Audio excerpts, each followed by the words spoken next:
Hi, welcome to Learnora, the Learning Lab. Dirty money, dirtier tricks, and introduction to money laundering. Money laundering. It's a crime that sounds like something out of a spy movie, but it's real, and it's happening right under our noses. What is it? Essentially, it's the process of taking dirty money obtained illegally, and making it look clean. Think of it like this. Imagine a plate covered in ketchup and mustard. That's your dirty money. Money laundering is like washing that plate, scrubbing away the evidence until it looks spotless. Criminals make a lot of money illegally. Drug trafficking, human trafficking, and fraud. These activities generate billions of dollars. This money is dirty because it's tied to criminal activity. They can't just walk into a bank and deposit it. That's where money laundering comes in. They need a way to clean their money so they can use it without getting caught. Money laundering is a global problem. It affects every country and has serious consequences. It undermines financial systems and fuels crime and corruption, and that's why we need to understand it and fight against it. Rinse and repeat. The 3 stages of laundering. Just like washing dishes, money laundering involves a process. Experts break it down into 3 stages: placement, layering, and integration. Placement is the first step, where criminals get their dirty money into the legitimate financial system. This could be as simple as making small deposits into different bank accounts or buying expensive items with cash. Think of it as getting the ketchup and mustard off the plate and into the sink. Next comes layering. This is where things get complicated. Criminals try to obscure the trail of their dirty money by moving it around, often through complex transactions.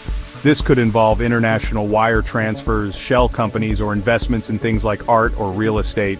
It's like running the dirty dishes through the dishwasher multiple times with extra soap. Finally, we have integration. This is where the clean money is reintroduced into the economy, often disguised as legitimate income. The criminals can now use the money without raising suspicion. It's like taking the clean dishes out of the dishwasher and putting them back in the cupboard. Hiding in plain sight, common money laundering techniques. Criminals use various methods to launder money, and they're constantly coming up with new ones. However, some techniques are more common than others. One example is smurfing. This involves dividing large amounts of cash into smaller deposits made by different individuals, often called Smurfs. These deposits are made below the reporting threshold, making it harder for banks to detect suspicious activity. Imagine a group of ants carrying crumbs of food. Individually, they're inconspicuous, but together, they're moving a substantial amount. Another common technique is the use of shell companies. These are businesses that exist only on paper and have no real operations. Criminals use them to move money around and make it appear as though it comes from a legitimate source.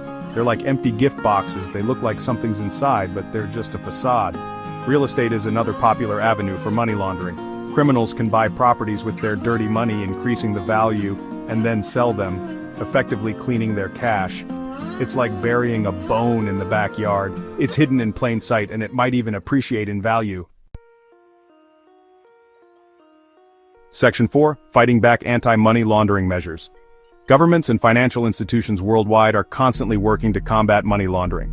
Anti-money laundering, or AML, measures are designed to prevent, detect, and prosecute those involved in this illicit activity.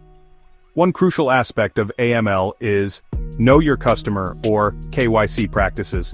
Financial institutions need to verify the identities of their customers and understand their financial activity. It's like meeting your neighbors for the first time. You want to know who you're dealing with. Reporting suspicious activities is another vital component. Banks and other businesses are required to report any transactions that seem out of the ordinary. It's like seeing something strange in your neighborhood and calling the police. It's always better to be safe than sorry. Enhanced due diligence, or EDD, is required for customers deemed high risk. This involves more in-depth scrutiny of their financial dealings and background checks. It's like installing a security system in your house. It's an extra layer of protection against potential threats. Section 5. Staying ahead of the game, training and awareness. The fight against money laundering is an ongoing battle. As criminals develop new methods, we must adapt and strengthen our defenses. One crucial aspect of this is training and awareness. Financial institutions need to train their employees to identify and report suspicious activity. The more aware they are of the risks and methods, the better equipped they are to prevent money laundering. It's like teaching your family how to recognize strangers and what to do if they see something suspicious. But it's not just up to the professionals. We all have a role to play in combating this crime. By educating ourselves about money laundering and being vigilant in our own financial dealings, we can make it harder for criminals to operate. Remember, it's everyone's responsibility to keep the financial system clean. After all, we all benefit from a system that's free from dirty money.